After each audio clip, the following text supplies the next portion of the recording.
Thank you sister. కాబట్టి మనం గమనించినట్లయితే యోసేపు మరి తన అన్నలు చేసినటువంటి నేరాన్ని మరి తను ఫర్గివ్ చేసినటువంటి వాడుగా మనం చూస్తుంటున్నాం.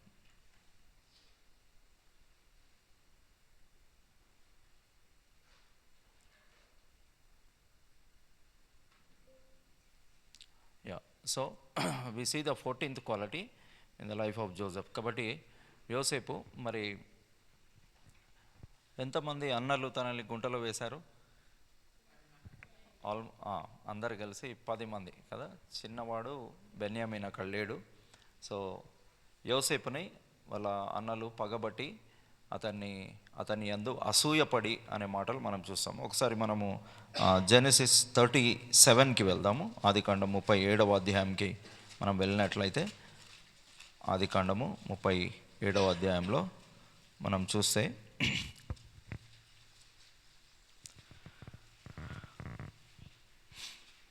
4వ వచనంలో మధ్య భాగంలో మరి వారు అతని మీద పగపట్టి అనే మాటలు మనం చూస్తుంటున్నాం.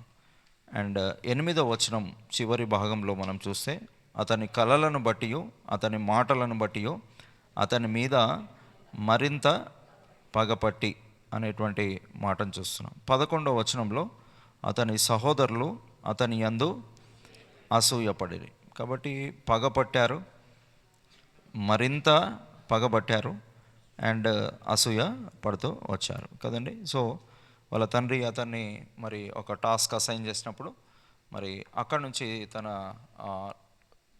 తన జీవితంలో దేవుని కార్యం అనేది స్టార్ట్ కావడం మనం చూస్తున్నాం కదా. తన అన్నల దగ్గరికి వెళ్ళి వారికి వాళ్ళ తండ్రి మరి వాళ్ళ క్షేమ సమాచారం చూసి వారి దగ్గరికి వెళ్ళి మళ్ళీ నాకు వర్తమానం తెమ్మని 14th verseలో చెప్పడం చూస్తున్నాం కదండి. ఆదికాండం 37:14లో అప్పుడు అతడు నీవు వెళ్ళి నీ సహోదరుల క్షేమమును మందక్షేమమును తెలుసుకొని నాకు వర్తమానము తెమ్మని అతనితో చెప్తూ వచ్చాడు. ఆన్ ద కాంట్రరీ 4వ వచనం చూస్తే అతని సహోదరులు తమ తండ్రి అతనిని తమ అందరికంటే ఎక్కువగా ప్రేమించుట చూచినప్పుడు వారు అతని మీద పగపట్టి అతని క్షేమ సమాచారమైనను అడగలేకపోయిరి. So 4th verse and 14th verse మనం కంపేర్ చేస్తే వాళ్ళు అతన్ని క్షేమ సమాచారము అడగట్లేదు కదండి. అంటే ఎదురు పడితే ప్రైజ్ లార్డ్ చెప్పట్లేదు. ఓకే, మన లాంగ్వేజ్లో కొన్ని సహవాసాల్లో ప్రైజ్ లార్డ్ చెప్పరు, దట్స్ ఓకే. మన సహవాసాల్లో మనము ప్రైజ్ లార్డ్ అంటాం. చూడంగానే పెద్దవారికైనా ఎవరినైనా మనం విష్ చేస్తాం ప్రైజ్ లార్డ్. అంటే by wishing praise Lord we are praising God, that's good. But at the same time మనం ఏం చేస్తున్నామంటే వాళ్ళ క్షేమ సమాచారాన్ని మనం అడుగుతున్నట్టు లెక్క కదండి. So the motive behind saying praise the Lord is like we are enquiring వాళ్ళ యొక్క స్థితిని మనము ఇది చేస్తున్నాం. ప్రైజ్ లార్డ్ అన్న తర్వాత వెంటనే ఏమంటారు, అన్న బాగున్నారా లేకపోతే అక్క బాగున్నారా అంటే we are trying to find out how they are, వాళ్ళు ఎలా ఉన్నారని మనం అడుగుతూ ఉంటాం కదా. బాగుంటే బాగున్నామని చెప్తాం, లేకపోతే తమ్ముడు నాకు ఈ సమస్యలో ఉన్నాను, అక్క నేను ఈ సమస్యలో ఉన్నాను అని చెప్పుకుంటారు కదా. That's how the conversation starts. But వీళ్ళు కనీసము ప్రైజ్ ద లార్డ్ చెప్పడం కాదు కదా, తమ్ముడు ఎలాగున్నావు బాగున్నావా అని అడిగే పరిస్థితి కూడా లేదు కదండి. సో ఎందుకు అని అంటే తమ తండ్రి అందరికంటే ఎక్కువగా తన్ని ప్రేమిస్తూ వచ్చాడు కదండి. తనకి ఒక విచిత్రపు టంగిని కూడా కుట్టిస్తూ వచ్చాడు, తనని ప్రేమించాడు. As a mark of his love ఒక చక్కటి మరి డ్రెస్ ఆ పిల్లోడికి కుట్టియడం వాళ్ళు చూశారు. ఇది చూసి వాళ్ళ లోపల ఏమైపోయిందంటే మా తండ్రి మాకంటే ఎక్కువగా ఆయనని ప్రేమిస్తున్నాడు అనేది అక్కడ వాళ్ళ లోపల ఒక చేదైనటువంటి బీజము మొలవడము స్టార్ట్ అయిందనమాట. ఓకే, అండ్ బైబిల్ దీన్ని అసూయ అని అంటుంది. ఏమంటుంది? అసూయ ఉంటుంది కదండి. అసూయని ఏ స్కూల్లో కూడా నేర్పియాల్సిన అవసరము లేదు. అసూయ అనే ఒక లెసన్ ఉండదు, అర్థమైందా? దాని లోపల ఏమంటారు, ఇంట్రడక్షన్, బాడీ, కన్క్లూజన్ ఇవన్నీ చెప్పరు అసూయ గురించి. అది బై జీన్స్ లోపల నుంచి వస్తుంది. ఆదాము మొట్టమొదట పాపం చేశాడు, ఆ పాపం అనేది ప్రవేశించింది, రకరకాల ఫామ్స్లో అది ఎక్స్ప్రెస్ అవుతూ ఉంటుంది. సో సిన్ కదండి. సో చాలామంది ఈ మధ్యలో సువార్త చెప్తా ఉంటే వాళ్ళు కూడా మనకు ఒక సువార్త చెప్తారు. నేను కూడా ఒక గాస్పుల్ కాదు, వాళ్ళ గాస్పుల్ అనమాట. మన గాస్పుల్ ఏంటిదంటే we are all sinners and Christ Jesus came into this world to save sinners. So when Christians come and knock your door saying that, hey, we are all sinners, so we all need forgiveness and we need Jesus Christ, and Jesus Christ came into this world to save sinners అంటే వాళ్ళు కూడా ఒక gospel చెప్పాలనుకుంటారు. ఏం gospel అంటే we are not sinners, we are divine by birth అని వాళ్ళు చెప్పాలని వాళ్ళు ట్రైనింగ్ ఇస్తున్నారు. ఆ ట్రైనింగ్ సెషన్ని నేను చూశాను. కాబట్టి ఎప్పుడైనా సువార్త చెప్పడానికి వస్తే మీరు కూడా మా సువార్త ఇది అని మీరు చెప్పండి అని వాళ్ళకి ట్రైనింగ్ ఇస్తున్నారు. ఏం సువార్త అట? We are all divine by birth. మనం పుట్టుకతోనే దైవత్వం కలిగినటువంటి వారము, మేము పాపులము కాదు, కాబట్టి మాకు రక్షకుడు అవసరము లేదు, థ్యాంక్ యూ, గుడ్ బై అని చెప్పేసి మీరు మీ సువార్త చెప్పండి అని వాళ్ళకి ట్రైనింగ్ ఇస్తున్నారు. అర్థమవుతుందండి? సో మనం కూడా ట్రైన్ అవుతున్నాం. ఏమని? సువార్త ఎలా చెప్పాలి అనేది ట్రైన్ అవుతాం. But fine, good. అయితే వాళ్ళు చెప్పేది రైటా రాంగా అని అంటే అది రాంగ్ కదండి. ఇక్కడ ఎలాగో స్టార్ట్ అయింది, అన్నలకి వాళ్ళ తమ్ముని పట్ల లోపల హృదయంలో అసూయ అనేది స్టార్ట్ అయింది, జెలస్ అనేది స్టార్ట్ అయింది. అది క్షేమ సమాచారము అడగని స్థితికి తీసుకెళ్ళింది. అంటే hi, how are you doing, are you doing okay, బాగున్నావా అని అడుగుతాం. సో అది అడగలేని స్థితికి తీసుకెళ్ళింది. దాని తర్వాత ఇంకా మరింత పగబట్టేశారు. అండ్ అది లోపల ఏమవుతుందంటే దోసపిండిలాగా అర్థమైంది కదా. దోసపిండి ఏమవుతుంది? పులుస్తుంటుంది కదా. పులవడం అంటే ఏమవుతుంది? పొద్దున్న లోపల మూత ఉన్న ప్లేస్లో ఉండదు, మూత పక్కకు జరుగుతుంది. Okay, because it is fermentation జరుగుతుంది. సో ఇది కూడా ఫర్మెంట్ అవుతూ ఉంటుంది అనమాట. ఏది చెప్పండి? ఏ సూయ అంటే మీరు ఆసూయ అని చెప్పండి కనీసం. అసూయ ఇదేమవుతుంది? ఫర్మెంట్ అవుతూ ఉంది. అందుకనే పస్కా పండుగలో ఏమి రొట్టెలు తినమన్నాడు దేవుడు? పులి అని రొట్టెలు. అంటే పులుస్తుంది, అది ఏదో ఒకటి లోపల స్టార్ట్ అవుతుంది. అది ఇంతున్నది ఏమైతే ఉంటుంది, ఇంత అయిపోతుంది తెల్లారికల్లా. That is what. సో పులి అని రొట్టెలు, అందుకనే తినవాడు. పులిసింది తినవాడు కొట్టివేయబడతాడు అని చెప్పారు. ఓకే, సో ఇది పులుస్తూ ఉంది వాళ్ళ లోపల, అసూయ అనేది పులుస్తూ ఉంది. సో అది ఏ ఫామ్కి తీసుకుందంటే అతను వచ్చినప్పుడు అతన్ని క్షేమ సమాచారం అడగలేని పరిస్థితి అనమాట. So do we have that quality?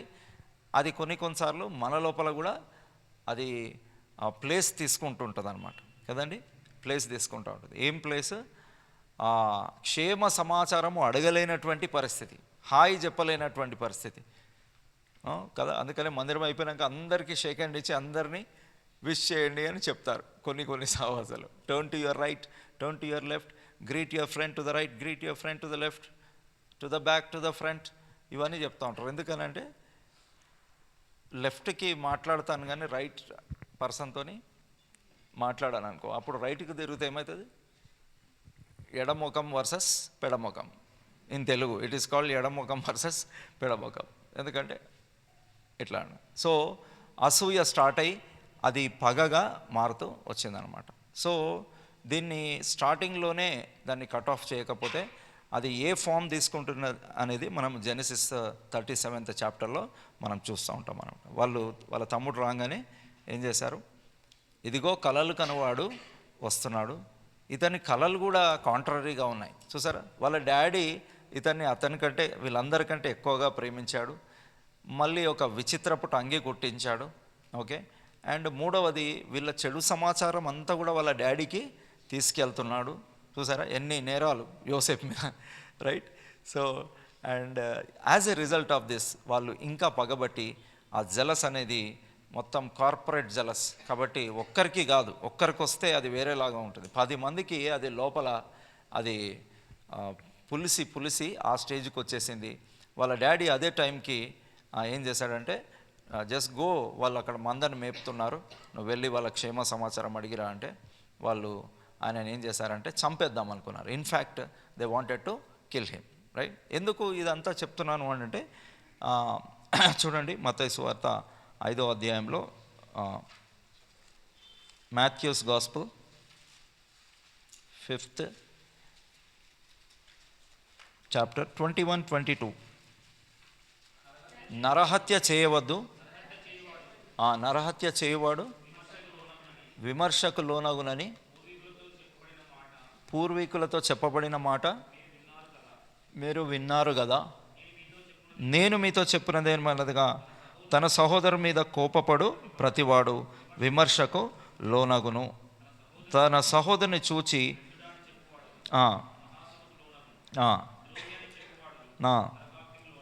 కాబట్టి కోపపడేవాడేమో విమర్శకు లోనవుతాడు.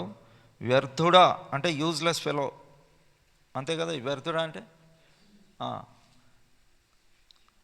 అంటే మహాసభకు లోనవుతాడు, అర్థమవుతుందా. అంటే ఏమంటారు, హైకోర్టు నుంచి సుప్రీంకోర్టుకి పోతారని అర్థం అనమాట మహాసభ అంటే, రైట్.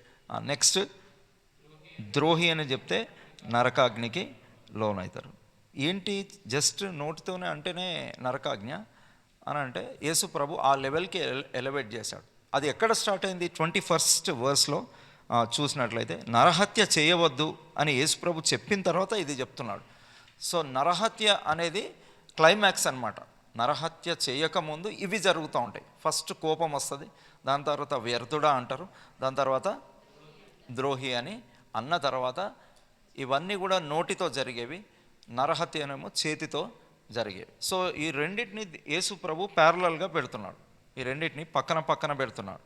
చూసారా, పాత నిబంధనలో నరహత్య చేస్తే పాపం. 10 ఆజ్ఞలలో అసూయ పడవద్దు అనే ఆజ్ఞ ఉందా మీకు తెలిసినట్టు? లేదు. నరహత్య చేయవద్దు అనే ఆజ్ఞ ఉందా? ఉంది. ఇప్పుడు యేసు ప్రభు వచ్చేసి ఏం చేస్తున్నాడంటే లాని ఎలివేట్ చేస్తున్నాడు, అంటే స్టాండర్డ్స్ని హీఈస్ రైజింగ్ ద బార్. ఆ బార్ని ఇంకా పైకెత్తుతున్నాడు. ఇది అందుకోకపోవడమే ప్రాబ్లం అవుతుందంటే యేసు ప్రభు ఆ బార్ని ఇంకా హైట్ చేస్తున్నాడు. వింటున్నారండి? పోలీస్ ఎలక్షన్స్లో ఏం చేస్తారంటే హైట్ కొలుస్తారు. ఇదంతా ప్రాబ్లం. ఒక్కొక్కరిని టేప్ పెట్టుకొని కొలిస్తే చాలా ప్రాబ్లం అవుతుందని వాళ్ళు ఒక బార్ పెడతారు. ఆ బార్ కిందికి వెళ్ళిపోవాలి. బార్ కిందికి వెళ్ళిపోతే నీ తల బార్కి టచ్ అయింది అనుకో, యు ఆర్ సెలెక్టెడ్. బార్కి టచ్ కాకపోతే ఇట్లా అంటారు, ఇంకా ఇట్లా అంటారు అనమాట. అర్థమైందా? వెయిట్ ఎక్కువ కావాలంటే అట్టి పండ్లు ఒక డజన్ తినేస్తారు బయట. పోలీస్ ఎలక్షన్స్ దగ్గర అట్టి పండ్లు బాగా అమ్ముడుపోతుంటాయి. నేను ఎప్పుడు పోలేదు కానీ చూసినాను, నాకు సరిపోదులేండి. అయితే సో అక్కడ ఎందుకు వెయిట్ పెంచుతాడు, వెయిట్ ఉండాలా, హైట్ ఉండాలి. కాబట్టి అట్టి పండ్లు స్వాహా చేస్తే వెయిట్ పెరుగుతుంది, కానీ ఇది టచ్ కాదు, బార్. ఆ బార్ టచ్ కావాలి. బార్ టచ్ అయితే సెలెక్టెడ్. మరి నాగాల్యాండ్, నార్త్ ఈస్ట్ స్టేట్స్లో అందరు హైట్ తక్కువనే ఉంటారు, కాబట్టి వాళ్ళకి బార్ ఏం చేస్తారు, కిందికి తీస్తారు. మన దగ్గర ఏపీలో ఉన్నటువంటి బార్ పెట్టరు వాళ్ళకి, ఎందుకంటే ఇక్కడ పొడుగు వాళ్ళు ఉంటారు, అక్కడ హైట్ తక్కువ ఉన్న వాళ్ళు ఉంటారు, వాళ్ళకి బార్ కిందికి తీస్తారు. ఇప్పుడు యేసయ్య ఏం చేస్తున్నాడంటే బార్ని ఇంకా పైకి తీసుకుపోతున్నాడు. అక్కడ నరహత్య చేస్తేనే క్రైమ్, నేరం. కానీ ఇప్పుడు యేసుప్రభు ఏం చెప్తున్నాడంటే వ్యర్థుడా అని అంటే గాన్, ఫినిష్. ద్రోహి అంటే యువర్ గాన్, నువ్వు నరకాగ్నికి లోనవుతావని యేసుప్రభు చెప్తున్నాడు. ఇది అంతా ఎక్కడ స్టార్ట్ అవుతుంది అంటే యాక్షన్కి ముందు అది హృదయంలో స్టార్ట్ అవుతుంది అని యేసుప్రభు చెప్తున్నాడు. అందుకని మార్కు సువార్త 7వ అధ్యాయం 21వ వచనంలో చదవండి దయచేసి. మార్క్ 7:21, లోపల నుండి అనగా మనుషుల హృదయములో నుండి దురాలోచనలు, హృదయములో నుండి పాపం స్టార్ట్ అవుతుంది. పాపం బయట లేదు, పాపం ఎక్కడుంది? హృదయంలో నుండి కదండి. అందుకనే సువార్త చెప్పేటప్పుడు ఎవరైనా మిమ్మల్ని అడిగితే ఎందుకు ఇది చెప్తున్నారు అని అంటే స్పష్టంగా చెప్పండి. ఏంటిదంటే యేసు ప్రభు బయట ఉన్న ప్రాబ్లమ్ని సాల్వ్ చేయడానికి రాలేదు, యేసు ప్రభు ప్రాబ్లం లోపల ఉంది. సో యేసు ప్రభు హృదయాన్ని బాగు చేయడానికి వచ్చాడు. మేము చెప్పే వార్త హృదయానికి సంబంధించింది. నేను ఈ మధ్యలో ట్రాక్స్ ఇస్తూ ఉంటే వాళ్ళు అడుగుతున్నారు, ఏంటి సార్ ఇది ట్రాక్ట్ అని. ఇది హృదయంకి సంబంధించింది అని చెప్పేశాను, అంతే, వెళ్ళిపోయాను. అర్థమైంది? ఇది డాష్ డాష్ డాష్ అని చెప్పారనుకోండి, రిలీజియన్ పేరు చెప్పారనుకోండి, ఓ చింపేసి పడేస్తాను. అందుకనే నేను కూడా సువార్త చెప్తుంటే కొత్త కొత్త టెక్నిక్స్ దేవుడు ఇస్తాను అనమాట.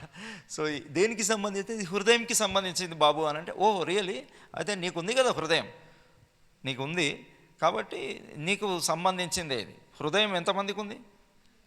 అందరికి ఉంది. కాబట్టి హృదయానికి సంబంధించిందంటే అట్లా నా సార్ అని తీసుకుంటాం. కొద్ది దూరం వాళ్ళు చదువుతుంటే మనం ఇటు వెళ్ళిపోతాం, వాళ్ళు అటు వెళ్ళిపోతారు, చదువుతారు. దిస్ ఈజ్ అబౌట్ హృదయం. యేసుప్రభు కూడా సిన్ ఎక్కడ స్టార్ట్ అవుతుంది అని చెప్తున్నాడు. It starts in the heart.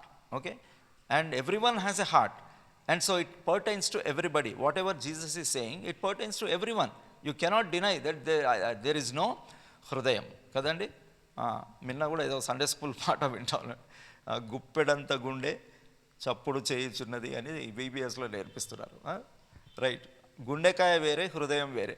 గుండె ఈజ్ డిఫరెంట్ ఫ్రమ్ హృదయం. ఇంగ్లీష్లో హార్ట్ అనే పదము రెండిటికి వాడారు, గుండెకు వాడారు, హృదయానికి కూడా వాడారు. కానీ తెలుగులో రెండు పదాలు ఉన్నాయి, గుండె వేరే, హృదయం వేరే. యేసుప్రభు హృదయంలో నుంచి పాపం స్టార్ట్ అవుతుందని యేసుప్రభు చెప్తున్నాడు. అక్కడ 13 కైండ్స్ ఆఫ్ సిన్ చెప్పాడు. ఫస్ట్ సిన్ ఏంటిది? దురాలోచన. ఇది విజిబులా ఇన్విజిబుల్ సిన్నా? Invisible. So it will start with invisible mode and it will turn in to visible mode అనమాట. కాబట్టి యేసుప్రభు ఇప్పుడు మత్తయి సువార్త 5వ అధ్యాయంలో ఇప్పుడు యేసుప్రభు నరహత్య చేయొద్దని 21లో చెప్పి ఇప్పుడు 22లో ఇన్విజిబుల్గా స్టార్ట్ అవుతుంది. సో జడ్జిమెంట్ అక్కడ స్టార్ట్ చేస్తాను అని యేసుప్రభు చెప్తున్నాడు. నరహత్య చేసిన తర్వాత జడ్జిమెంట్, దట్స్ ఫైన్, అది అందరికీ తెలిసిందే, పాత నిబంధనలో కూడా ఉంది. కానీ యేసుప్రభు ఎప్పుడు ఒక వ్యక్తి కల్ప్రిట్ అవుతాడు అని అంటే, హృదయంలో ఎప్పుడైతే అసూయ, వ్యర్థముగా కోపపడుడా అనేది కింద ఫుట్ నోట్స్లో ఇచ్చాడు. తన సహోదరుని మీద చదవండి,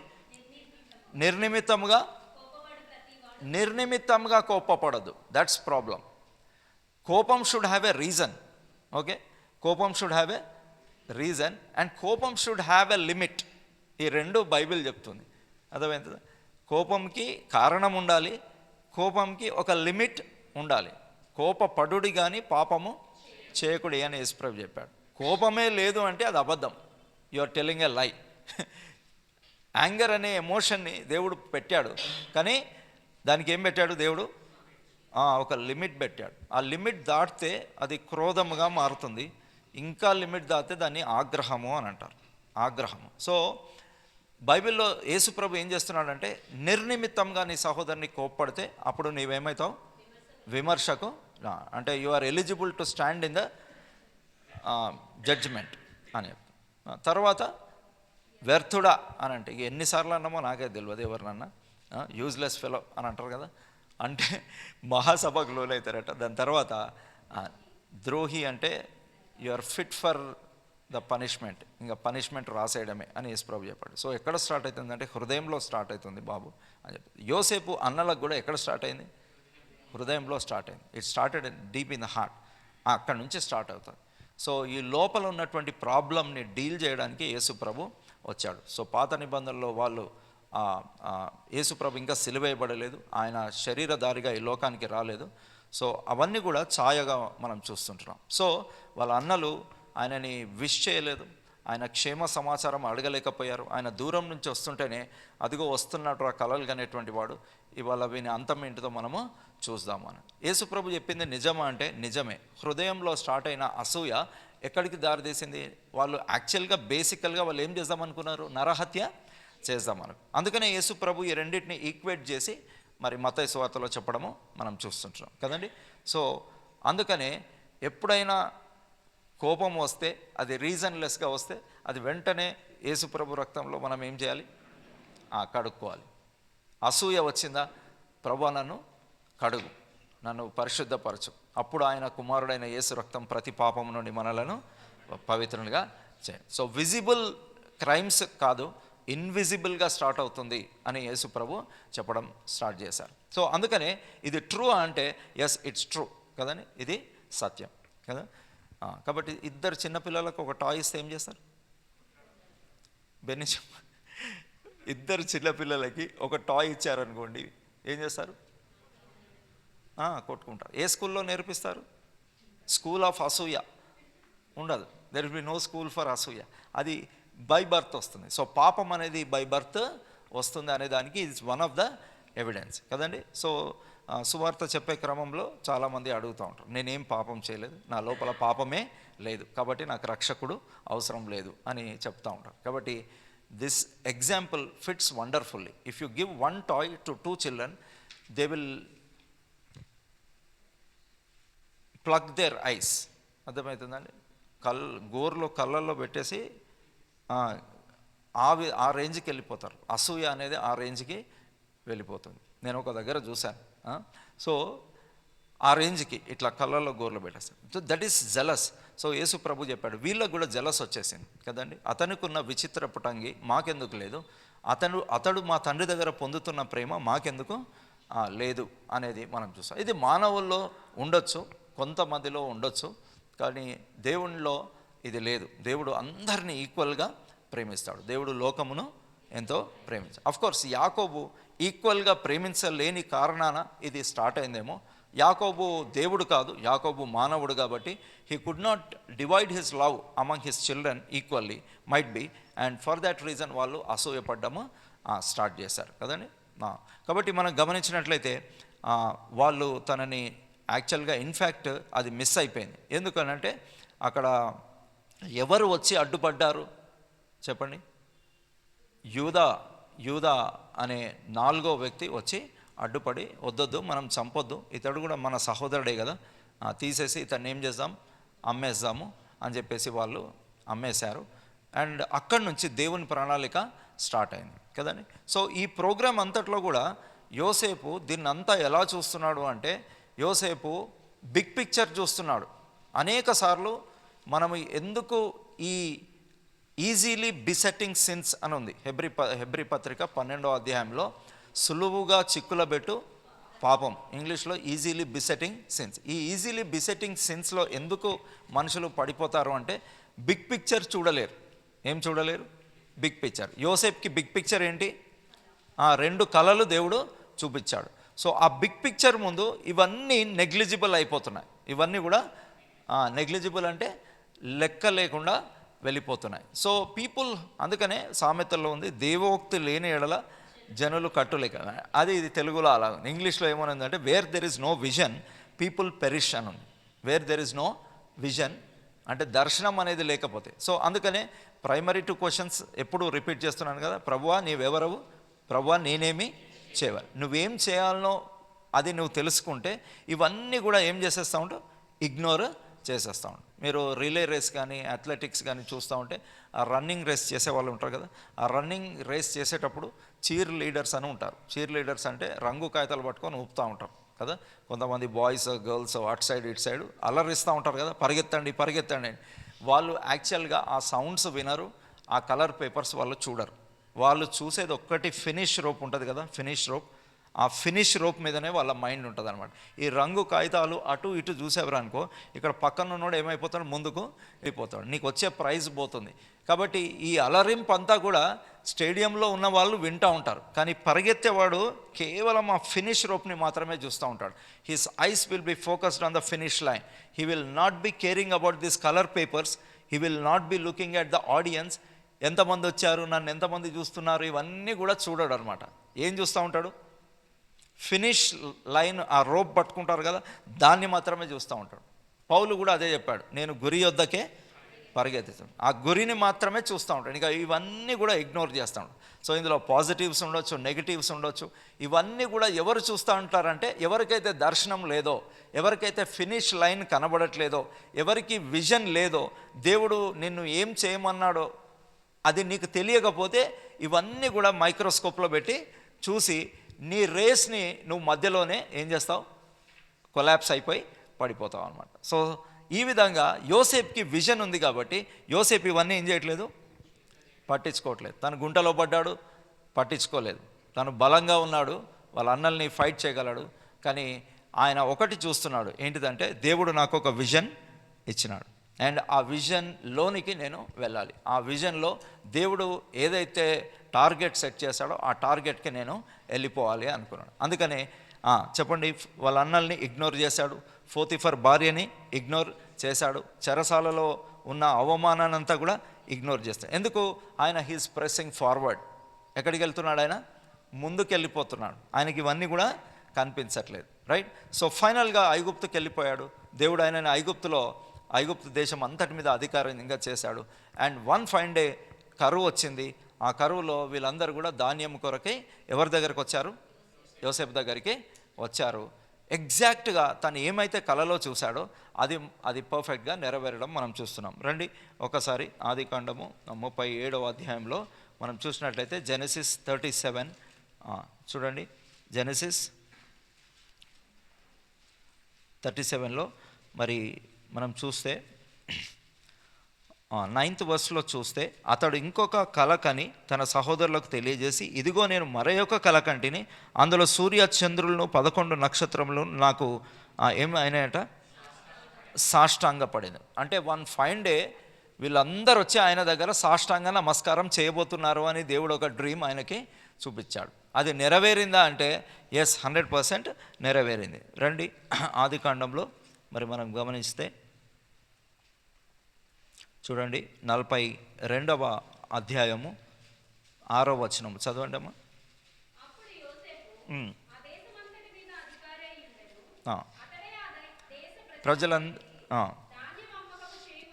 గనుక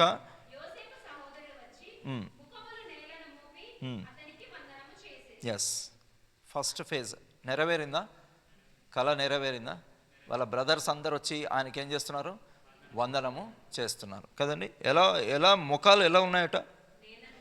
నేలను మోపి. ముఖము నేల మోపడం అంటే ఫుల్ బాడీ ఆ నేల మీద పడిపోయారు వాళ్ళు.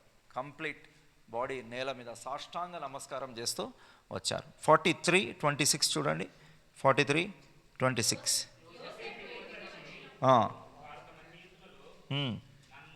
నన్ను కాదు, నున్న చేతులలో నున్న కానుకను ఇంటిలోనికి తెచ్చి అతనికి నేలను సాగిలిపడిరి అనే మాట చూస్తున్నాం. 43:29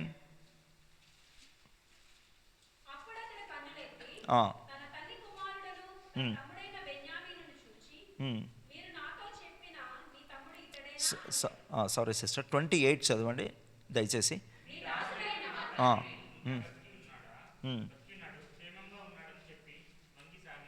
అది సాగిలపడ్డారు. So 3 times we see the fulfilling of dream కదండి. ఏదైతే దేవుడు ఆయనకు చూపించాడో అది నెరవేరుతుంది. ఇక్కడ 3 సార్లు మనం చూస్తున్నాం. వాళ్ళు నేలను వంగి ఆయనకు ఏం చేస్తున్నారు? సాగిలపడి నమస్కారము చేస్తున్నారు. ఇప్పుడు ఎవరు హయ్యర్ పొజిషన్లో ఉన్నారు, ఎవరు ఇన్ఫీరియర్ పొజిషన్లో ఉన్నారు? యోసేపు హయ్యర్ పొజిషన్, సుపీరియర్ పొజిషన్లో ఉన్నాడు. ఇప్పుడు తాను పగ తీర్చుకోనగలడా లేడా? ఎస్, ఆయనకి కంప్లీట్ అథారిటీ ఇవ్వబడింది. ఈజిప్ట్ అంతటి మీద ఆయనని ప్రిన్స్గా అంటే సెకండ్ రూలర్గా చేసినప్పుడు ఆయన చెప్పిన మాట, ఒక మాట మనం చూస్తే చూడండి. 41 ఆదికాండం 41:44 చదవండి. 41:44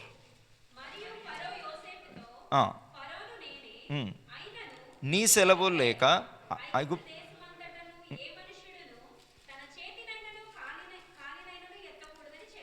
ఎస్, ఏ మనుష్యుడు కూడా చెయ్యి ఎత్తద్దు, కాలు ఎత్తద్దు నీ సెలవు లేకుండా, వితౌట్ యువర్ పర్మిషన్. అంటే యూ కెన్ జస్ట్ ఇమాజిన్ ఎంత సూపర్ పవర్గా దేవుడు ఫరో ద్వారా యోసేపుకి చెప్పిస్తున్నాడు. అంటే he is exalted to the highest position. ఈ పొజిషన్లో మరి తాను ఒక ఎన్ని ఇయర్స్ ఉన్నాడు చెప్పండి? 20 years తర్వాత వాళ్ళ అన్నదమ్ములు ఆయన దగ్గరికి తిరిగి వస్తున్నారు. ఆ టైంలో ఆయన ఖచ్చితంగా రివెంజ్ తీసుకోగలడంటే ఆయన ఒక్క మాట చెప్తే వీళ్ళందరినీ they will chop off their heads, అంటే తల తీసేసే అధికారం ఆయనకుంది. But what he chose to do, ఏం చేశాడు అనేది 50:21 మనం చూస్తాం. రండి 50:21 మనం చూసినట్లయితే జెనసిస్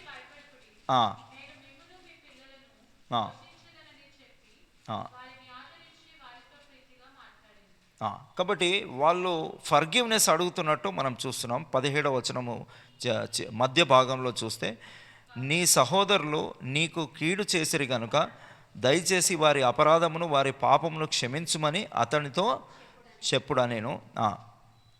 కాబట్టి దయచేసి నీ తండ్రి దేవుని దాసుల అపరాధము క్షమించుమని వాళ్ళు అడిగారు.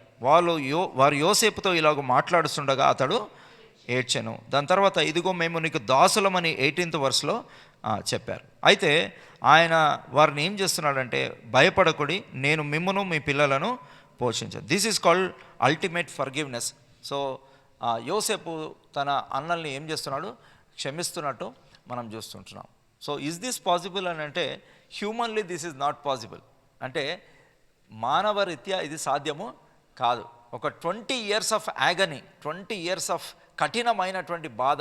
ఇంతకుముందు మనం 105, 17, 18లో ఏం చూసాము, వారు ఇనుము చేత అతని ప్రాణమును బాధించిరి అంటాడు. అంటే countless nights he did not sleep. ఎన్నో నిద్రలేని రాత్రులు. ఆ బోండాలు ఇంత పెద్దగా ఉంటాయి, పౌలు శీలకు వేసినవి కూడా ఇంత లావు ఉంటాయట, షైకల్స్ అంటారు. మెడకేస్తారు, కాళ్ళకేస్తారు. అది ఇటు కదిలితే నొప్పిలేస్తుంది, అటు కదిలితే నొప్పిలేస్తుంది. ఇవన్నీ గాయాలు అయిపోయి ఆ షైకల్స్ బరువుకి ఇదంతా కూడా వరుసకపోయి పుండులాగైపోతుందట. అంత భయంకరమైనటువంటి ఆ షైకల్స్ వేసేవాళ్ళు ఆ రోజులలో.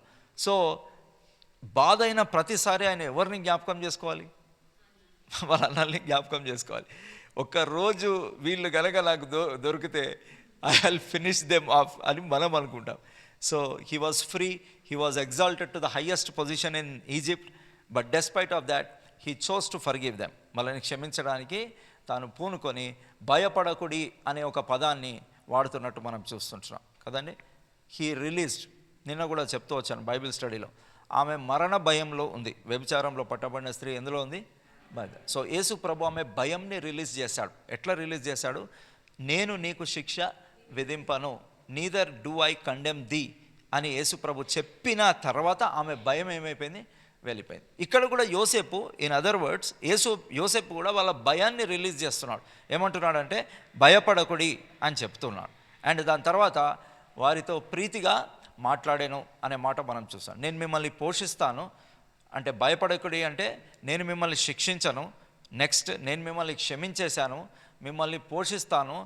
అండ్ వారితో ప్రీతిగా అంటే ఎంతో అఫెక్షనేట్గా మాట్లాడినట్టు మనం చూస్తున్నాం. దిస్ క్వాలిటీ దేవుడు మన లోపల దేవుడు చూస్తూ ఉంటాడు. బిఫోర్ హీ ఎగ్జాల్ట్స్ సమ్వన్, ఎవరినైనా దేవుడు హెచ్చించాలనుకుంటే ఫస్ట్ ఈ క్వాలిటీని దేవుడు చూస్తూ ఉంటాడు. ఎన్నో క్వాలిటీగా చూసుకున్నాం, 14th క్వాలిటీ, రైట్?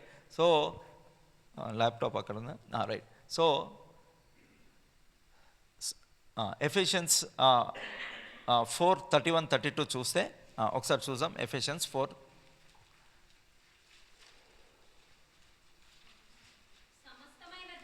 సమస్తమైన ద్వేషము, కోపము, క్రోధము, అల్లరి, దూషణ మీరు విసర్జించుడి. ఒకని ఎడల ఒకడు దయగలిగి కరుణా హృదయులై క్రీస్తునందు దేవుడు మిమ్మల్ని క్షమించిన ప్రకారము మీరును ఒకరినొకరు క్షమించుడి అని దేవుడు. క్రీస్తునందు దేవుడు మనల్ని క్షమించాడు. క్రీస్తు లేకుండా మనం డైరెక్ట్గా వెళ్ళామనుకోండి దేవుని దగ్గరికి, మనం ఉగ్రత పాత్రలమవుతాం. So in Christ Jesus God has forgiven us. Kristu నందు మనల్ని క్షమించాడు. అందుకని కొత్త నిబంధనలో క్రీస్తు నందు అనే పదం చాలాసార్లు కనిపిస్తుంది, in Christ Jesus. So God chose to forgive us in Christ Jesus. ఎందుకంటే ఆ యేసుక్రీస్తు మీద దెబ్బలు పడ్డాయి కాబట్టి యేసుక్రీస్తులో ఉన్న మనకు దెబ్బలు లేవు, యేసుక్రీస్తులో ఉన్న మనకు క్షమాపణ దొరుకుతుంది అనే విషయాన్ని మనం జ్ఞాపకం చేసుకుంటాం. కానీ ఇక్కడ ఓల్డ్ టెస్ట్మెంట్లో మనం చూస్తే బాధ అంతా యోసేపు అనుభవించాడు. అండ్ యోసేపు బాధ అనుభవించి బాధకు ఇన్ టర్న్ వారిని బాధించకుండా వారిని ఏం చేస్తున్నాడు? క్షమిస్తున్నాడు. He chose to forgive them. So దేవుడు ఎందుకు అతన్ని ఐగుప్తు మీద అధికారిగా ఉంచాడంటే అతడు ఈ క్వాలిటీని కలిగి ఉన్నటువంటి వాడుగా ఉంటున్నాడు. ల్యాప్టాప్ ఉందా? సో సరే, థ్యాంక్ యూ. ఇది కావట్లేదు, okay, thank you. So we see in the Bible we see 2 kinds of forgiveness. Okay, ఎన్ని కైండ్స్ ఆఫ్ ఫర్గివ్నెస్ చూస్తాం? 2 kinds మనము చూస్తూ ఉంటాం. Okay, so first one is unilateral forgiveness. రండి, లూకాసు వార్త 23వ అధ్యాయము. లూకాసు వార్త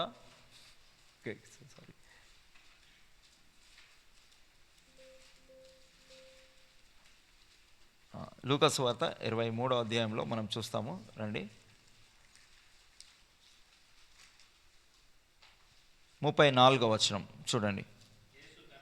యేసు తండ్రి వీరు ఏమి చేయుచున్నారో వీరు ఎరుగరు గనుక వీరిని క్షమించుము అని యేసు ప్రభు ప్రార్థన చేస్తున్నాడు. దేని కొరకు ప్రార్థన చేస్తున్నాడు? వాళ్ళని క్షమించుమని తండ్రి కొరకు ప్రార్థన చేస్తున్నాడు. డస్ దట్ మీన్ అక్కడ ఉన్న వాళ్ళందరూ క్షమాపణ పొందారా? అన్న యా పొందలేదు, రైట్. కానీ యేసు ప్రభు ఎందుకు ఈ ప్రార్థన చేస్తున్నాడు అని అంటే తన హృదయంలో ఏమీ గ్రడ్జ్ పెట్టుకోవట్లేదు వాళ్ళతోని కదండి. తన హృదయంలో వారి పట్ల ఏమీ కూడా బిట్టర్నెస్ కానీ చేదుతనం కానీ యేసు ప్రభు పెట్టుకోకుండా రిలీజ్ చేస్తున్నాడు. అన్ఫర్గివ్నెస్ ఫస్ట్ ఎవరికి హామ్ చేస్తుంది అంటే ఎదుటి వాళ్ళకి కాదు, మనకు హామ్ చేస్తుంది అది. సో అందుకనే యేసు ప్రభు పలికిన ఈ మాటల్లో ఆయన హృదయంలో ఏమీ కూడా వారి పట్ల చేదు లేకుండా వారి కొరకు ప్రార్థన చేస్తా ఉన్నాడు. ఏంటంటే ఏకపక్షంగా, this is called unilateral forgiveness. అక్కడ ఉన్న వాళ్ళు ఒకవేళ యేసు ప్రభు పలికిన మాటను విని వాళ్ళు ప్రభువుని తండ్రిని క్షమాపణ అడిగితే వాళ్ళు ఏమవుతారు, వాళ్ళు క్షమించబడతారు. ఎందుకంటే యేసు ప్రభు చేసిన ప్రార్థనని బట్టి. కానీ యేసు ప్రభు ఎందుకు ఈ ప్రార్థన చేస్తున్నాడు, why we are suppose to do this అని అంటే ఫస్ట్ మన హృదయాన్ని మనము ఏం చేయాలి, రిలీజ్ చేయాలి. కాబట్టి లేకపోతే ఈ అన్ఫర్గివ్నెస్ అనేది కూడా ఒక బంధకం లాగా ఉంటుంది అనమాట. అది నిన్ను బంధించి ఉంచినంత కాలము నువ్వు కూడా ఒక బానిసలాగా, ఒక చెరలో ఉన్నటువంటి ఒక ఖైదీలాగా నేను ఉంచబడతాం. అండ్ అది డిఫరెంట్ షేప్స్ తీసుకొని అది లాస్ట్కి నరహత్యకు దారితీస్తుంది కదండి. సో అందుకనే ఈ యూనిలాటరల్ ఫర్గివ్నెస్ని మనం ప్రాక్టీస్ చేయాలి. ఓకే, అందుకనే యేసు ప్రభు ఒక ఎగ్జాంపుల్గా సిలువ మీద చెప్తున్నాడు, తండ్రి వీరు ఏం చేస్తున్నారో వీళ్ళే they do not even no. ఆయన పలికే మాటలు ఆ రోజు కాదు, 2000 సంవత్సరాల తర్వాత ఇప్పటికీ కూడా ప్రజలకి అర్థం కాలేదు. అందుకనే పరిహాసం చేస్తున్నారు కదా, 3 మేకులు విడదీసుకొని కిందికి రాలేని వాడు మమ్మల్ని ఏమి రక్షిస్తాడు అని వ్యర్థమైన మాటలు చాలామంది పలుకుతున్నారు కదా. వాళ్ళకి ఏం అర్థం కాలేదంటే వాళ్ళు ఏం చేస్తున్నారో వారు ఎరగరు అని యేసు ప్రభు చెప్పాడు. They do not even understand his forgiveness, forget about understanding. They do not even know in what state they are. వాళ్ళు ఏం చేస్తున్నారో వారికి ఎరగని స్థితిలో మనం కూడా క్షమాపణను రిలీజ్ చేయాలి. This is the model which was shown by Jesus Christ కదండి. ఎదుటివాడు వాడు ఏం చేస్తున్నాడో, ఆ వ్యక్తి ఏం చేస్తున్నాడో తెలియని కండిషన్లో మనము ఏం చేయాలి, ఫర్గివ్నెస్ రిలీజ్ చేయాలి. ఫర్గివ్నెస్ని ఎక్స్టెండ్ చేసినప్పుడు అప్పుడు మనకి హృదయంలో హీలింగ్ అనేది కలుగుతూ ఉంటుంది. ఈజ్ ఇట్ పాసిబుల్ అంటే మానవరీత్యా సాధ్యం కాదు, కానీ పరిశుద్ధాత్మను దేవుడు మనకు అనుగ్రహించాడు కాబట్టి ఆత్మ ఫలమేమనగా మొన్న సండే స్కూల్ పిల్లల్ని అడుగుతుంటే మా విలేజ్లో వాళ్ళు ఆత్మ ఫలాలు ఏమనగా అని చదువుతున్నారు. ఆత్మ ఫలాలు కాదు, మళ్ళీ చదువు అని చెప్పాను. మళ్ళీ చదువు అంటే మళ్ళీ ఆత్మ ఫల అంటున్నారు. ఫల కాదు, ఫలమేమనగా అంటే the fruit of the spirit. It's not the fruits of the spirit, it's the fruit of the spirit. What is the first fruit? ప్రేమ కదండి. సో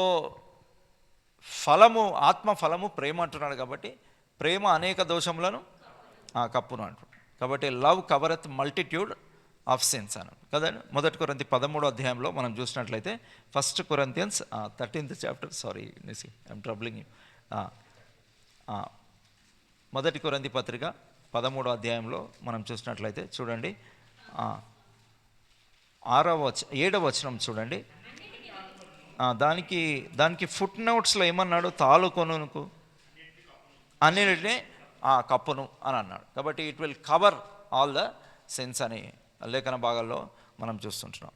సో సాధ్యమా అంటే సామాన్య మానవులకు అది సాధ్యం కాదు, కానీ పరిశుద్ధాత్మను కలిగిన వ్యక్తులకు అది సాధ్యం. ఎందుకంటే ఆత్మ ఫలమే ప్రేమ, అండ్ ప్రేమ అనేక దోషములను ఏం చేస్తుంది, కప్పేస్తుంది. కాబట్టి మనం ఫర్గివ్ చేయడానికి యేసు ప్రభు పరిశుద్ధాత్మని ఇచ్చాడు. పరిశుద్ధాత్మ లేకుండా క్షమించడం చాలా కష్టం. కాబట్టి పరిశుద్ధాత్మను కలిగి మనము క్షమించవచ్చు కదా. గ్రహామ్ స్టైన్స్ వారి భార్య ఏమన్నది, ఆ సిస్టర్ ఏమన్నది, వాళ్ళని కంప్లీట్గా ఫర్గివ్ చేస్తున్నాను. ఎలా ఉంటుంది అందరూ, నేను కూడా ఆ పిక్చర్ చూసిన తర్వాత మహా అంటే ఒక 1 minute ఆలోచించి మళ్ళీ తర్వాత మనం అటు నుంచి తిరుగుతాం. కానీ తనకి 1 minute కాదు, she has to bear that all through her life కదండి. మనం ఏదో న్యూస్ క్లిప్పింగ్ చూసి కాసేపు పొగిడేసి మనము మళ్ళీ మన జీవితాలతో ముందుకెళ్ళిపోతాం. బట్ ఫర్ హర్ 3 coffins ఒకటే గోతిలో పెడుతుంటే తల్లి హృదయం ఎట్లుంటుంది, ఆమె హృదయం ఎట్లుంటుంది. 2 పిల్లలు కంప్లీట్గా రోస్ట్ అయిపోయారు. ఆమ్లెట్లు ఎట్లా రోస్ట్ చేస్తారో అట్లా రోస్ట్ చేశారు, లైవ్గా తగలబెట్టారు 2 కుమారులు, ఫిలిప్ అండ్ తిమోతి. అండ్ మధ్యలో తన భర్త ఉన్నాడు. 3 coffins పెడితే గుండె ఎట్లా ఉంటుంది, ఒక్క కాఫిన్ పెడితేనే తట్టుకోలేము. వింటున్నారా? 3 coffins at the same time ఆ గోతిలో పెట్టారు వాళ్ళు. ద హోల్ అంటే whole world has seen that కదా అని. ఆ గ్రామ ప్రజలు వాళ్ళకి నిజంగా వాళ్ళకి ఒక సివిలైజ్డ్ పీపుల్ వాళ్ళు కాదు, వాళ్ళకి నాగరికత తెలియదు. కానీ what ever she is doing అది వాళ్ళు చూస్తూ వచ్చారు. ఆమె ఏం చేస్తుంది అనేది వాళ్ళు చూస్తూ వచ్చారు. 3 కాఫిన్స్ ఒకటే గోతిలో పెడుతుంటే ఆమె హృదయం ఎట్లుంటుందో we cannot imagine. But despite of that she chose to forgive. వాళ్ళని ఏం చేసింది? చిన్న మాట అంటే క్షమించలేవు. 3 దేహాలు అక్కడ పెట్టేస్తే it's you and I cannot imagine. But she chose to do that because Christ is in her. ఆమె లోపల యేసుక్రీస్తు ఉన్నాడు. ఆత్మఫలం బయటికి వచ్చింది కదండి. I'm right? So that's what Jesus Christ did. So అందుకనే యేసు ప్రభు చెప్పాడు, నేను లోకమును జయించి ఉన్నాను. లోకంలో ఈర్ష్య ఉంది, లోకంలో అసూయ ఉంది, లోకంలో పగ ఉంది, లోకంలో ద్వేషం ఉంది. దాన్ని యేసు ప్రభు ఏం చేశాడు? జయించాడు కదండి. వాళ్ళు ఏమంటున్నారు? సిలువ మీద నుంచి నువ్వు దిగి నిన్ను ప్రూవ్ చేసుకుంటావు అంటారు. సిలువ మీద నుంచి దిగి ప్రూవ్ చేసుకోవడం చాలా ఈజీ, కానీ సిలువ మీద ఉండి జయించడం చాలా టఫ్. అదే నేను వాళ్ళకు కూడా చెప్తున్నాను. క్రైస్తవేతరులు ప్రశ్నలు అడుగుతున్నప్పుడు అక్కడ ఉండి జయించడం అనేది చాలా టఫ్. కిందికి దిగడం చాలా ఈజీ. ఆయన దేవుడా కాదా? గెత్సెమనే తోటలో నన్ను పట్టుకోండి అని చెప్తే వాళ్ళు వెనకకి తల ఒగ్గి కింద పడిపోయారట సైనికులు. The power which came out of his mouth, వాళ్ళు ఇట్లా నేల మీద పడ్డారట. అంత పవర్ ఉన్నటువంటి యేసు ప్రభు ఆఫ్టర్ ఆల్ సిల్వ మీద నుంచి దిగలేడా? Can he come down? Yes. ఆయన దిగితే వీళ్ళు ఉండరు, అది ప్రాబ్లం. మధ్యాహ్నము 3 hours చీకటి అయిపోయిందంటే ఎట్లా ఉంటుంది? ఆయన పవర్ ఎట్లా ఉంటుందో వాళ్ళకి అర్థమైందా? కింద కల్వరి కొండ అంతా షేక్ అయిపోయింది. So they know his power. ఆయన దిగితే ఎలా ఉంటుందో వాళ్ళకు కూడా తెలుసు, కానీ దిగలేదు ఆయన. That's the beauty of the cross. He did not come down. ఆయన కిందికి రాలేదు.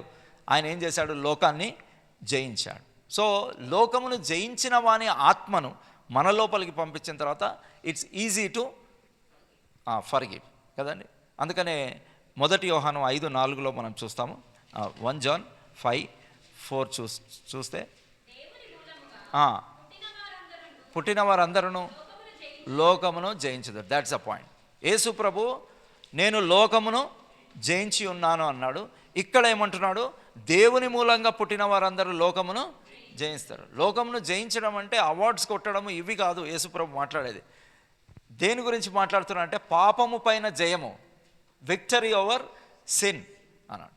ఒకవేళ సిన్ పైన మనం ఇక్కడ విక్టరీ సాధించకపోతే సిన్ యొక్క వేజ్ ఏంటిది? పాపం వలన వచ్చు జీతం ఏంటిది? వాళ్ళు ఎందుకు మరణాన్ని జయించలేరంటే ఆ మరణానికి కారణమైన పాపాన్ని ఈ లోకంలో జయించలేకపోతే దాని పర్యవసానాన్ని కూడా వాళ్ళు ఏం చేయలేరు? జయించలేరు. So we need to understand the crux of the బైబిల్లో. అందుకనే ఇక్కడ లేఖన భాగాల్లో ఏం చెప్తున్నా అంటే ఒకవేళ దీన్ని మనం జయిస్తే ఆ రోజు మనము మరణాన్ని కూడా ఏం చేస్తాము? జయిస్తాము. అందుకనే దేవుడు అదే లెసన్ని మళ్ళా పెడతా ఉంటాడు. ఎల్కేజీ పాస్ కాకపోతే మళ్ళా ఎల్కేజీలో కూర్చొని పెడతారు. ఫస్ట్ క్లాస్ పాస్ కాకపోతే చెప్పరే మళ్ళీ ఫస్ట్లోనే కూర్చుండబెడతారండి. 3rd క్లాస్కి తీసుకెళ్లరు, 2nd క్లాస్కి తీసుకెళ్లరు. యేసు ప్రభు కూడా మనకు అదే పెడుతున్నాడు టెస్ట్. ఫర్గివ్నెస్ అనే లెసన్లో పాస్ కాకపోతే ఏమవుతుంది? మళ్ళీ అదే వస్తుంది, మళ్ళీ అదే లెసన్. ఈసారి పాస్ అవుతా ప్రభువా అని అంటాం, మళ్ళీ ఆసారి ఫెయిల్ అవుతూ ఉంటాం. మళ్ళీ ప్రభు సహాయం కోరితే పాస్ అవ్వడానికి ప్రభు కృపను అనుగ్రహిస్తాడు. ఇప్పుడు యోసేపు ఎన్ని లెసన్స్ పాస్ అయ్యాడు? 13 లెసన్స్ పాస్ అయ్యాడు. ఇప్పటివరకు ఎన్ని చూసుకున్నాము? 13 లెసన్స్ ఆయన పాస్ అయ్యాడు కదండి. 13 లెసన్స్ పాస్ అయ్యాడు. ఇప్పుడు 14th లెసన్కి వచ్చాడు. ఈ 14th లెసన్లో ఆయన పాస్ అయ్యాడా, ఫెయిల్ అయ్యాడా? పాస్ అయ్యాడు. దేవుడు పాస్ కావాలనే తన ఆత్మను మన లోపలికి పంపించాడు. లోకము దేవుని మూలంగా పుట్టిన వారందరూ లోకమును జయించుదురు. గ్రహాం స్టెయిన్స్, గ్లాడిస్ స్టెయిన్స్ ఆమె పాస్ అయిందా? ఎస్, పాస్ అయింది. ఆమె పాస్ అయింది కాబట్టి న్యూస్ పేపర్లలో వేశారు. ఫెయిల్ అయిన వాళ్ళ పేర్లు న్యూస్ పేపర్లలో వేయరు. The whole world was షేకెన్. Even prime minister కూడా అన్నారు, అమ్మ చెప్పు, నీ మాట ఏమైనా వర్డిక్ట్ ఉంటే చెప్పు, మేము దాన్ని పరిగణలోకి తీసుకుంటామంటే no, I don't have anything to say, I just forgive them అని చెప్పేసి. ఇంకా కోర్టులు ఏం మాట్లాడతాయి? That's a different story altogether. కానీ ఆమె జయించిందా అంటే ఆమె ఈ లెసన్ పాస్ అయింది. The Bible is asking, Yosepu జీవితం మనకి ఏం సవాళ్ళు విసురుతుందంటే ఈ లెసన్ పాస్ అవుతుండ్రా, అర్థమవుతుందండి? ఫెయిల్ అవుతున్నామా లేకపోతే ఈ లెసన్లో పాస్ అవుతుంది. పాస్ అయితే ఐగుప్తు దేశం అంతటి పైన ఆయనను ఏం చేశాడు? అధికారిగా పెట్టాడు కదండి. ఈ లెసన్ మనము పాస్ కాకపోతే పాస్ అయ్యే ప్రయత్నం, ప్రభా నాకు ఈ సంవత్సరం అన్న ఈ లెసన్లో నేను పాస్ అయ్యడానికి నాకు సహాయము చేయి ప్రభా. అందుకని ఎక్కడ కరెక్ట్ చేసుకోవాలి? అసూయ వచ్చినప్పుడే కట్ చేసేసారు. అప్పుడు నిర్నిమిత్తంగా కోపపడే అవకాశము ఉండదు. ద్రోహి, వ్యర్థుడా అని చెప్పే అవకాశము ఉండదు. దుష్టత్వము, దూషణ, మీ నోట బూతులు వీటన్నిటిని విసర్జించుడి అని అన్నాడు కదండి. 5 చెప్పాడు కొలసిలో. ఏమేమి చెప్పాడు? దుష్టత్వము, దూషణ. చదువుతారా? కొలసి 3:5 త్వరగా చదువుదాం, ముగించేస్తాను. చదవండి. అనగా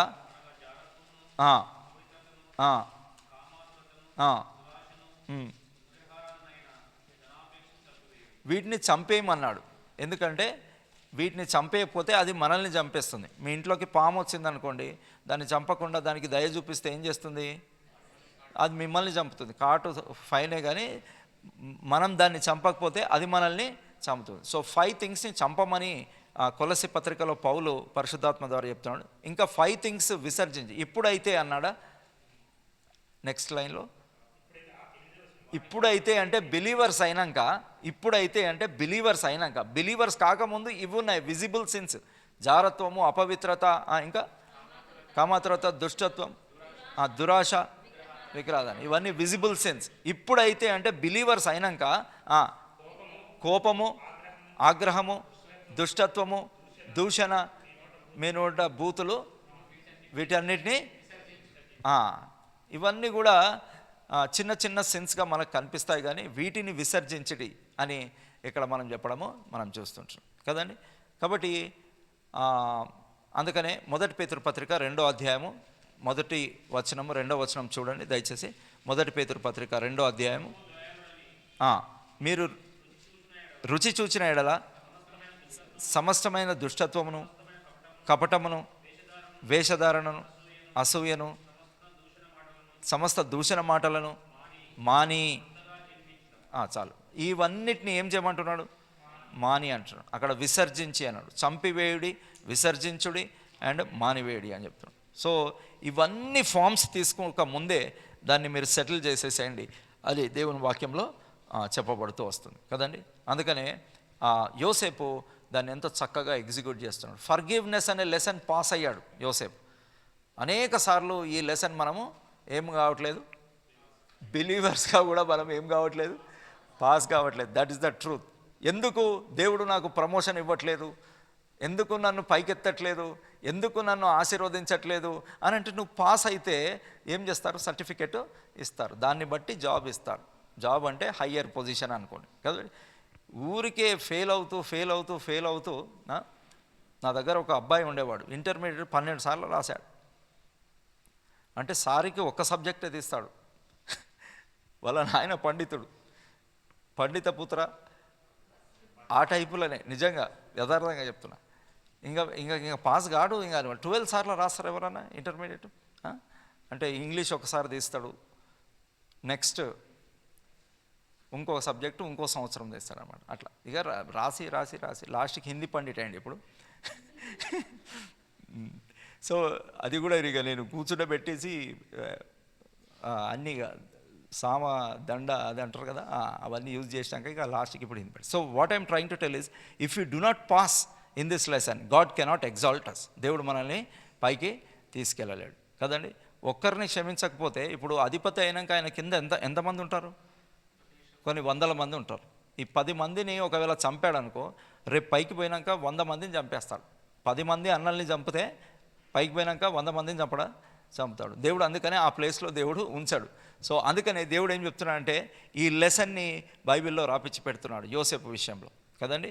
ఇప్పుడు బైలాటరల్ ఫర్గివ్నెస్కి మనం వస్తే, యేసు ప్రభు చెప్పినటువంటి ఇది చూద్దాం రండి. మత్తయి సువార్త 5వ అధ్యాయం కింద అక్కడనే ఉంది బైలాటరల్ ఫర్గివ్నెస్. చూడండి, మత్తయి సువార్త 5వ అధ్యాయము 23వ వచనం చదవండి. కావున నీవు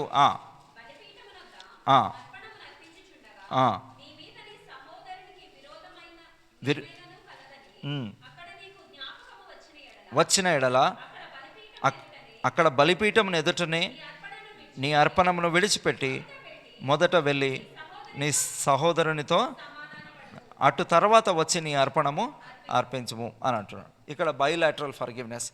ఇప్పుడు నువ్వు డైరెక్ట్గా ఆ వ్యక్తి దగ్గరికి వెళ్ళి నీ మీద ఎవరికైతే కోపం ఉందో, నీకు ఎవరి మీద కోపం ఉందో కాదు, నీ మీద ఎవరికైతే కోపం ఉందో, ఇది చాలా డేంజరస్. దీన్ని చాలా కొద్దిసేపు ధ్యానించి చదివితే భయం వేసింది. నా మీద కోపం ఉన్న వారి దగ్గరికి అతను కాదు నేను వెళ్ళాలి అని యేసుప్రభు చెప్తున్నాడు. Oh this is too much అనుకున్నాను, ఒకసారి అనుకున్నాను అట్లా. దిస్ ఈజ్ బియాండ్ మై ఏమంటారు స్ట్రెంగ్త్ ఓ లార్డ్. అంటే వాక్యం అట్లాగే చెప్తుంది. వాక్యాన్ని మనం చేంజ్ చేయలేం కదండి.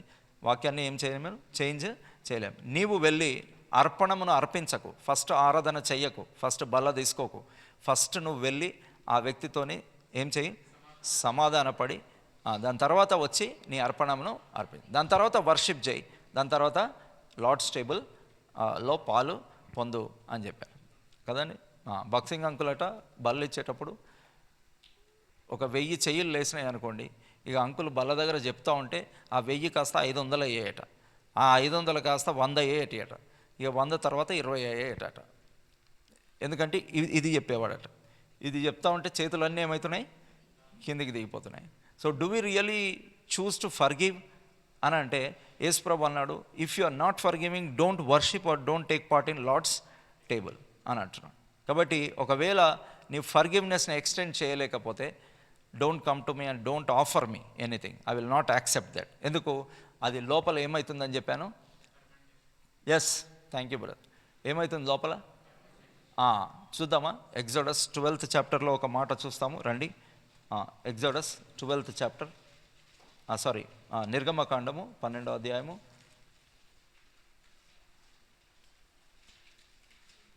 19th వర్స్ చూడండి. 7 దినములు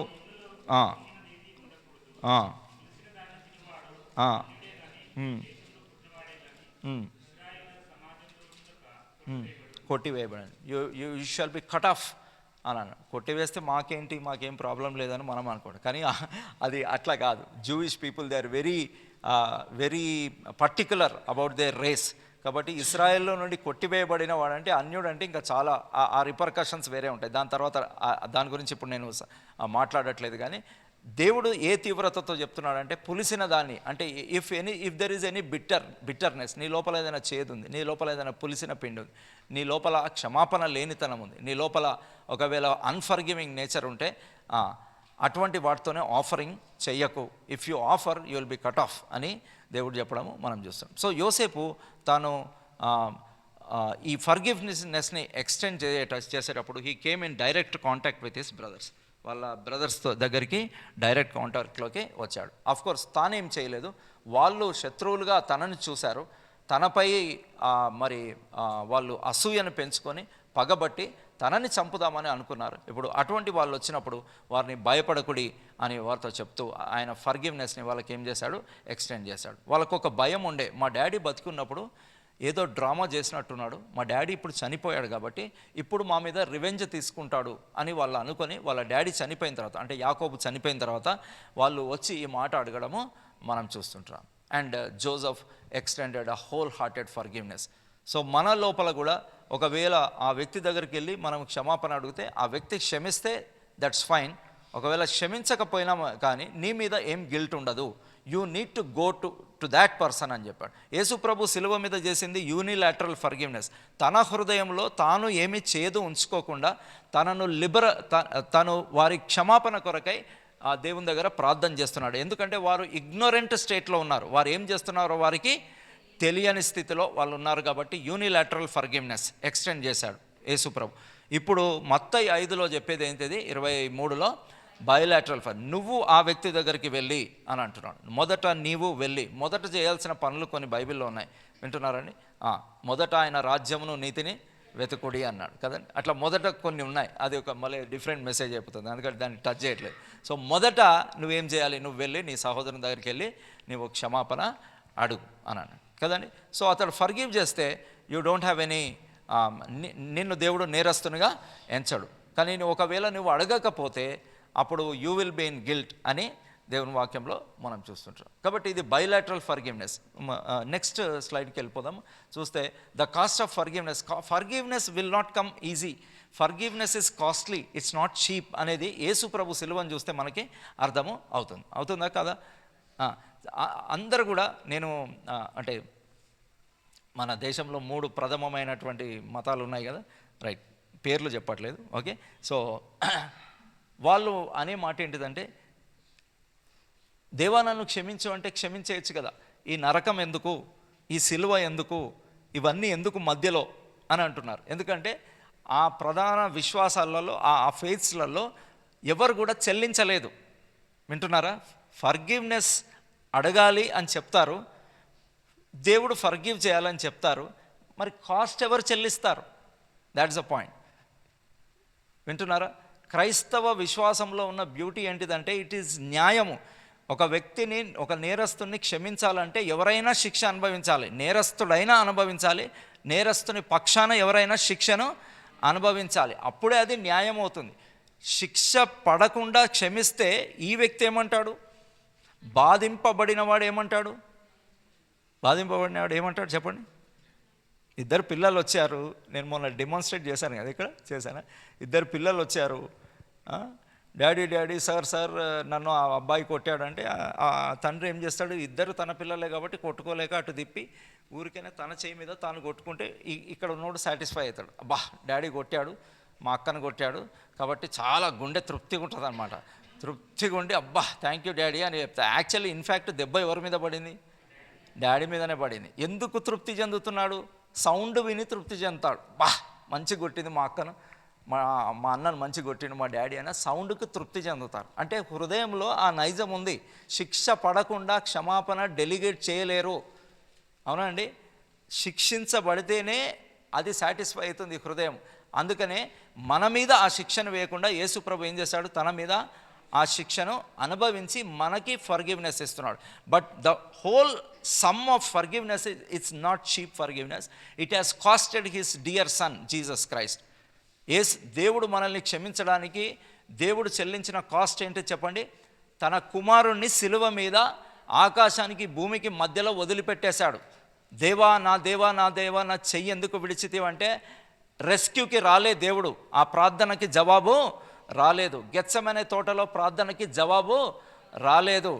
God did not answer the prayer of Jesus Christ in the garden of Gethsemane as well as on the cross. నా దేవా నా చెయ్యి ఎందుకు విడిచితేవంటే పైనుంచి సమాధానము చెప్పండి రాలేదు, దానికి సమాధానం లేదు, నువ్వు అనుభవించాలి అని చెప్పాడు. శిక్ష పడాల్సిందే, ఆ శిక్షను యేసు ప్రభు అనుభవించాడు. కాబట్టి ఈరోజు మనకి క్షమాపణ అనేది ఫ్రీ, మనకి క్షమాపణ ఫ్రీ. కానీ దేవునికి అది ఫ్రీగా రాలేదు, తన కుమారుడిని కాస్ట్గా చెల్లించాడు. సో మనం కూడా ఇతరులను చెల్లించేటప్పుడు మనకి కూడా ఒక కాస్ట్ చెల్లించాల్సిన అవసరం వస్తుంది. ఏంటిది అంటే అది ఈగో. ఏం చెల్లించాలి క్రయంగా? మన ఈగోని తీసేస్తే కట్ చేసేసాలి. నేను కూడా మొన్న ఆలోచిస్తున్నా, ఎందుకు సిలువను దేవుడు ఒక సింబల్గా on every church you see what? Cross. Why cross? It could be something else, right? I అనేదాన్ని ఇట్లా అడ్డంగా కొట్టేస్తే అదే క్రాస్ అయిపోయింది, అంతే కదా? ఐ అనేదాన్ని కొట్టేయడమే క్రాస్. అది యేసుప్రభు చెప్పాడు మత్తయి 16లో. యేసుప్రభు ఏం చెప్పాడంటే, ఒకడు నన్ను వెంబడింప గోరిన ఎడల, ఒకసారి చూస్తారా మాథ్యూ 16, తొందరగా క్లోజ్ చేస్తాను ఇవాళ బిఫోర్ 4, 16:21 కదా, 24.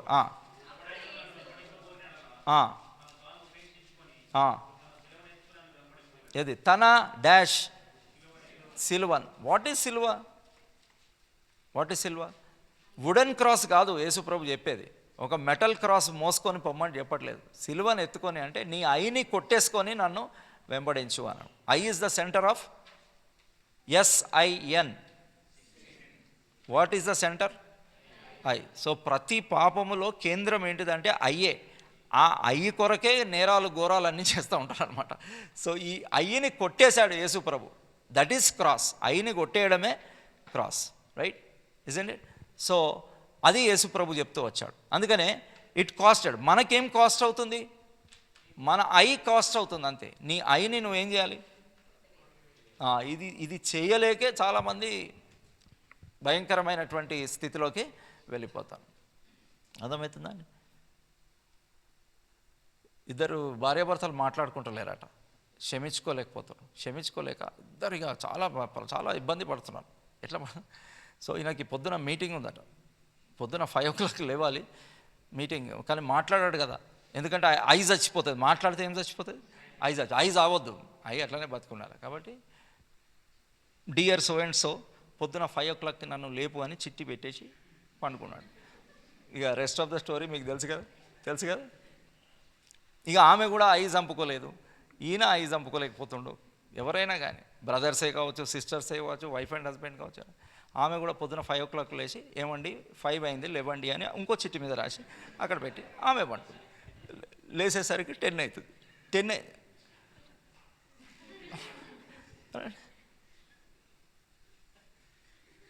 అని చూడు పెట్టిన చిట్టి. 5 అవ్వగానే నేను లేచిన, నేను లేపిన. ఎట్లా లేపిన? చిట్టి ద్వారా లేపిన. నువ్వు లేవలేదు, దట్స్ యువర్ ఫాల్ట్. ఏమి చచ్చిపోతుంది, ఏమి చచ్చిపోతలేదంటే అయ్యి అనేది చచ్చిపోతుంది. It's very dangerous, it's very horrible. అందుకని ఆ ఐ కొరకే ఐ చనిపోవాలి. అదే అక్కడ కూడా మీరు దేవతలు అవుతారు అంటే ఏంటిది? అది I, that's right. I die. I అంటే దేవుడు ఏమన్నాడు? యు విల్ డై అన్నాడు. అదే కదా పాపం వల్ల వచ్చు జీతము మరణం అని. కాబట్టి యోసేపు తన అన్నల్ని ఏం చేశాడు? ఫర్గివ్ చేశాడు. అండ్ ఆ లెసన్ పాస్ అయ్యాడు యోసేపు. He has pass the lesson of forgiveness. And దాని తర్వాత వాళ్ళు ఎంతో క్షేమంగా వాళ్ళు ఒక బెస్ట్ ప్లేస్లో ఉంచాడని లాస్ట్ టైం చెప్పాను కదా. ఏం ప్లేస్ అది? గోషెన్లో రామసేస్ అనేటు ఆ ప్లేస్లో వారిని ఉంచుతూ వచ్చాడు. And that is all because of his forgiveness. అది ఛాయగా యోసేపులో చూస్తాము, యేసు ప్రభులో నిజస్వరూపం చూస్తాం. Joseph is a shadow and Jesus Christ is reality కదండి. అందుకనే ఎంతమంది కరుడుగట్టినటువంటి వాళ్ళు ఆ సిలువ దగ్గర బద్దలైపోయి వాళ్ళ జీవితాలు మారిపోతున్నాయి. క్రిస్టియానిటీ ఎంత చంపుదామనుకుంటే అంత పెద్దగా అవుతుంది క్రిస్టియానిటీ. మీరు 1st century నుంచి ఇప్పటి వరకు చూస్తే క్రిస్టియానిటీని వైపౌట్ చేస్తా అని చెప్పిండు ఒక ఆయన మిడిల్ ఈస్ట్లో. ఆయన పేరు ఏం పేరో, ఇది టర్బన్ కట్టుకుంటాడు ఆయన, టర్బన్ కట్టుకుంటాడు. దానికంటే ముందు ఇట్లా టర్బన్ కట్టుకుంటాడు మిడిల్ ఈస్ట్లో. సో ఆయన ఏమన్నాడంటే I will okay we should not spell it out, right. So I will wipe out Israel from world map అన్నాడు. తర్వాత ఆయనే దేవుడు తీసేశాడు. So different thing. ఎందుకు క్రిస్టియానిటీ వైపౌట్ కావట్లేదు అంటే క్రిస్టియానిటీలో ఉన్నది ఏంటిదంటే ఇట్స్ ట్రూత్. మనుషులు ఏమైపోతున్నారు? మనుషులు మారిపోతున్నారు. ఎందుకు అని అంటే బికాజ్ ఆఫ్ క్రాస్. ఆ సిలువ దగ్గర రీహాబిలిటేషన్ ప్రోగ్రామ్స్ వేరే దేశాలలో నేను చూశాను. వేరే దేశాలలో ఒక వ్యక్తిని ఒక అడిక్షన్ అంటే ఒక బానిసత్వం నుంచి విడుదల చేయడానికి కొన్ని కోట్లు ఖర్చు పెడతారు. స్కూళ్ళల్లో పిల్లల్ని టచ్ చేయనివ్వరు, కొట్టనివ్వరు, తిట్టనివ్వరు, కొట్టద్దు పిల్లల్ని. వాడు మారాలంటే ఇన్ని పుస్తకాలు రాస్తారు. బాబు నువ్వు వచ్చేటప్పుడు జాగ్రత్తగా కుర్చీ మీద కూర్చో, పెన్సిల్ కరెక్ట్గా తీసుకొచ్చుకో, రబ్బర్ తీసుకొచ్చుకో, 100 రూల్స్ చెప్పాలి. ఇక్కడ ఇండియాలో ఒక స్టిక్ చేస్తుంది ఆ పని, అదే ఒక చిన్న స్టిక్ చేసేస్తా పని. అక్కడ ఇన్ని ప్రింట్ చేసి ఇవన్నీ చేస్తాడు. ఎందుకు సార్ ఇదంతా ఇన్ని $millions ఖర్చు పెడితే వాడు మారట్లేదు. వాడు ఏం కావట్లేదు? మారట్లేదు. బట్ అట్ ద క్రాస్, సిలువ దగ్గర అందరు ఏమైపోతున్నారు? మారిపోతున్నారు. ఎందుకంటే Jesus chose to forgive. He chose to forgive. క్రీస్తునందు దేవుడు మిమ్మును క్షమించిన ప్రకారం మీరును ఒకరినొకరు క్షమించుడి అని చెప్పి యోసేపు ఆ లెసన్ పాస్ అయ్యాడు. So let us examine our cells. అందుకనే నీ సహోదరుని మీద నీకేమైనా ద్వేషం ఉంటే ఫస్ట్ పర్సనల్గా చెప్పమన్నాడు యేసు ప్రభు. ఎక్కడ చెప్పమన్నాడు? ఫస్ట్ పర్సనల్గా చెప్పు. వినకపోతే ఒక 2 సాక్షులను తీసుకొచ్చి చెప్పు. అక్కడికి వినకపోతే అప్పుడు సంఘం ఎదుట చెప్పు. ఒకవేళ అక్కడికి వినకపోతే అన్యునిగా సుంకరిగా ఎంచుకో. అంటే you just live it of, I will take care of it అన్నాడు. అంటే డోంట్ గో బిలో డిగ్నిటీ. ఇంకా 3rd స్టేజ్ తర్వాత యేసు ప్రభు చెప్పలేదు. సో ఈ మెథడ్ని ఫాలో అయితే ఫస్ట్ స్టెప్లోనే సొల్యూషన్ దొరుకుతుంది. ఫస్ట్ స్టెప్ ఏంటిది? నీవును అతడును ఒంటరిగా ఉన్నప్పుడు నువ్వేం చెయ్యి? తమ్ముడు, ఈ విషయంలో నాకు ప్రాబ్లం ఉంది, సహోదరుడా సహోదరి ఈ విషయంలో నేను నీ చేత గాయపరచబడుతున్నాను, లేకపోతే నాకు కరెక్ట్గా అనిపించట్లేదు అని అంటే వాళ్ళు ఏదో ఎక్స్ప్లెనేషన్ ఇస్తారు, సార్ట్ అవుట్ అయిపోతుంది. ప్రాబ్లం ఏమైపోతుంది? సార్ట్ అవుట్ అయిపోతుంది. లేకుండా ఫస్ట్ స్టెప్కి వెళ్ళకుండా సెకండ్ స్టెప్, థర్డ్ స్టెప్కి వెళ్ళిపోవడం, దట్ ఈస్ అబ్సల్యూట్లీ రాంగ్. అందరి ముందు గద్దించడం, అందరి ముందు వేలెత్తి చూపించినప్పుడు ఏమైపోతారు? వాళ్ళ ఈగో హర్ట్ అవుతుంది. అక్కడి నుంచి జెలస్ స్టార్ట్ అవుతుంది. జెలస్ నుంచి అది నరహత్య వరకు వెళ్ళిపోతుంది. So what we are learning from the life of Joseph అని అంటే he chose to forgive regardless of what they did. వాళ్ళు ఏం చేశారో అదంతా కూడా వదిలేశాడు. సో ఆ కంపారిజన్లో ఒక 20 years, నేను ఇది యోసేఫ్ది చెప్పాను కదా, యోసేఫ్ ఎన్ని సంవత్సరాల తర్వాత వాళ్ళకి రిలీజ్ చేస్తున్నాడు ఫర్గివ్నెస్? 20 years, right? ఏషావు కూడా యాకోబుని చంపడానికి ఎన్ని ఇయర్స్ తర్వాత వస్తున్నాడు? 20 years తర్వాత. అఫ్ కోర్స్ ఒకవేళ యాకోబు ఆ రోజు రాత్రి ప్రార్థన చేయకపోతే, దేవుడు అతని హృదయాన్ని మారవకపోతే, అతను he was actually coming to kill Jacob, యాకోబుని చంపడానికి వస్తున్నాడు. సో దేవుని ఆత్మ లేని వ్యక్తి, దేవుని ఆత్మ కలిగిన వ్యక్తి, ఇద్దరిని మనము జెనసిస్లో మనము చూస్తున్నాం. Joseph was a man filled with the spirit of God and Esau was not filled with the spirit of God కదండి.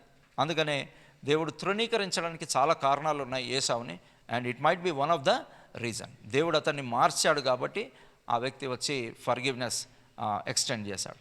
So let us examine our selves. నిజంగా మనము క్షమించేటప్పుడు నిజంగా ఫస్ట్ ప్రభు సన్నిధిలో మనం క్షమిస్తున్నామా? క్రీస్తు ఎదుట అని ఉంటుంది, ఇంతకుముందు చదువుకున్న ఎఫెషియన్స్ 4లో క్రీస్తు నందు అని అంటున్నాడు. కాబట్టి first you release a person before God. ప్రభా, ఈ వ్యక్తిని నేను క్షమిస్తున్నాను. ఒక్క విషయం చెప్పి ముగించేస్తాను, ఇంకా 2 minutes ఉంది 4కి.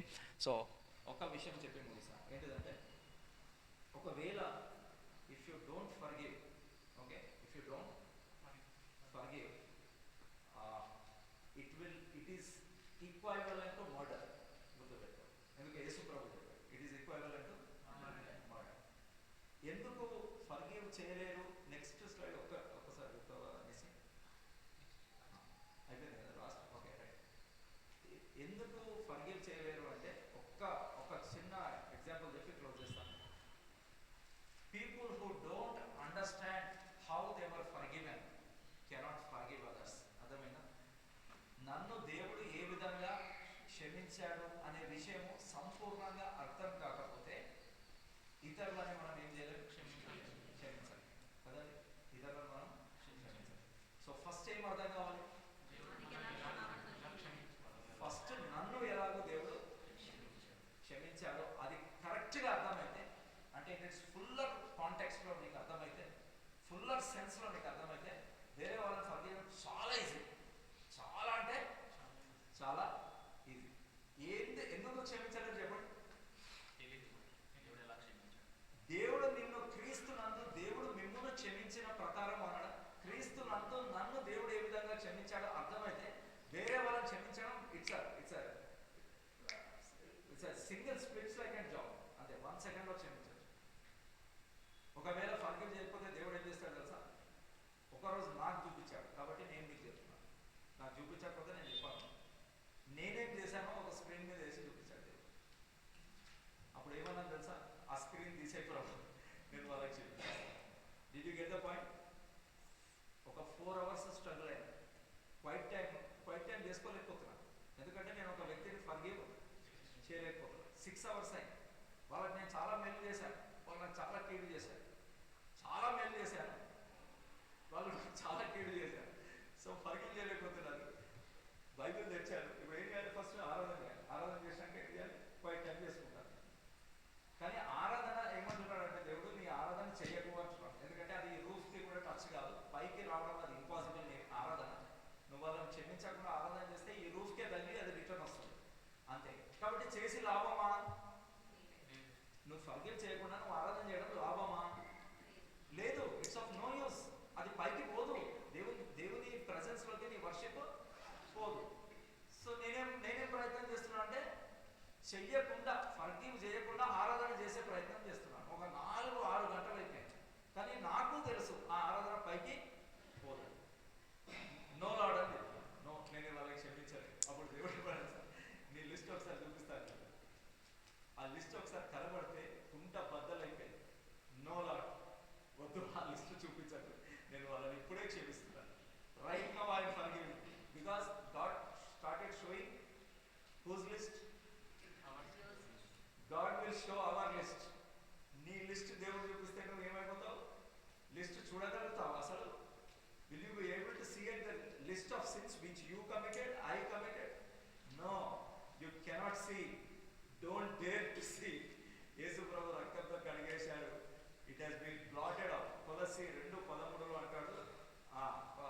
దశి 2:13 ఏమంటాడో చదవండి. 2:13 మరియు అపరాధముల వలనను శరీరమందు సున్నతి పొందక వలనను మీరు మృదులై ఉండగా దేవుడు రాజరూపకమైన ఆజ్ఞల వలన మన మీద రుణముగాను మనకు విరోధముగాను ఉన్న పత్రమును 3 పనులు చేశాడు. పత్రంలో ఫస్ట్ ఏం చేశాడు? రేతులతో సిలువకు కొట్టి దాన్ని సిలువ మీద కొట్టేశాడు. మనకు విరోధంగా ఉన్న పత్రాన్ని, మన సిన్స్, మన ట్రాన్స్గ్రెషన్స్ అన్నిటినీ కూడా అబద్ధం ఆడకూడదు అని లెఫ్ట్ ఉన్నది. పలానా రోజు అబద్ధం ఆడ, దొంగతనం చేయకూడదు అని ఉంది. దొంగతనం పలానా రోజు చేశాడు. ఈ లిస్ట్ అంతా ఉంది. దీన్ని మేకులతో ఫస్ట్ ఏం చేశాడు? సిలువకు కొట్టాడు. నెక్స్ట్ దాని మీద చేరాదను తుడిచివేసి చేరాదను ఏం చేశాడు? తుడిచివేశాడు. అండ్ మూడవది మనకు అడ్డము లేకుండా దానిని ఎట్టివేసి. ఈ 3 పనులు యేసు ప్రభు చేశాడు. కాబట్టి ఈ 3 పనులు మనం కూడా చేయాలి. ఎవరికి విరోధంగా మనకు ఏదైనా విరోధం అనిపిస్తే ఆ లిస్ట్ అంతా ఒక పేపర్ మీద రాసి దాన్ని ఏం చేయాలి? ఇట్లా అంటారు కదా, తుడిచివేసి దాని తర్వాత ఆ పేపర్నే తీసేశాడు. 3 పనులు చేశాడు. మేకులతో సిల్వ కొట్టాడు, చేవ్రాతను తుడిచివేశాడు, పత్రాన్ని తీసేసి అడ్డం లేకుండా. That's what God did. అది దేవుడు మన పట్ల చేశాడు. కాబట్టి నువ్వు కూడా ఏ వ్యక్తి పట్ల విరోధం ఉందో ఫస్ట్ ఒక పేపర్ మీద రాసి దాన్ని ఎరేజర్తో తుడిచేసి, ఎరేజర్తో తుడిచేసి ఆ పేపర్నే తీసేసి ట్రాష్ క్యాన్లో పడేసి. That's what God did. And if you are able to do that, if you understand what God did, you can do to others also. వేరే వాళ్ళు కూడా నువ్వు చేయగలరు. తలలో వస్తాం, ప్రార్థన చేసుకుంటాం.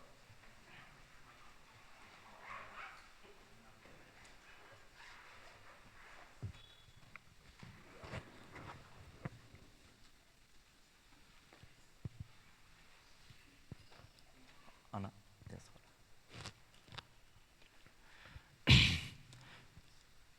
ప్రేమ నమ్మకం కలిగిన మా ప్రియ పరలోకపు తండ్రి, మరి మా ప్రభా యోసేపు జీవితాన్ని మీరు మా ముందు ఉంచుతున్నారు తండ్రి. తన లోపల ఉన్నటువంటి ఒక 13 క్వాలిటీస్ మరి గత దినాల్లో ధ్యానించుకుంటూ వచ్చాము. 14th క్వాలిటీగా he was a forgiver, he was not an Avenger.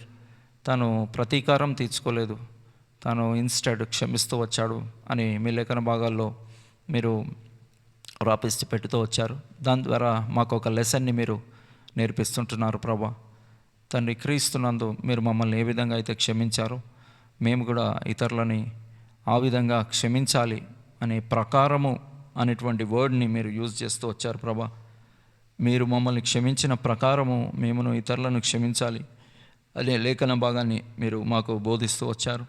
దాన్ని మీరు ప్రాక్టీస్లో మీరు చూపిస్తూ వచ్చారు ప్రభా. తండ్రి, సిలువ మీద తండ్రి వీరు ఏం చేయించున్నారో వీరు ఎరగరు కనుక వీరిని క్షమించుమని సెలవిస్తూ వచ్చారు. అంతేకాకుండా మరి పేతురు విషయంలో మీ శిష్యుల విషయంలో తిబెరియా సముద్రం యొద్ద ప్రత్యక్షమైనప్పుడు వారి పాపములను మీరు జ్ఞాపకం చేసుకొనలేదు. ఇన్స్టెడ్ వారిని రండి భోజనం చేయదుమని ఫెలోషిప్కి ఇన్వైట్ చేస్తూ వచ్చారు ప్రభా.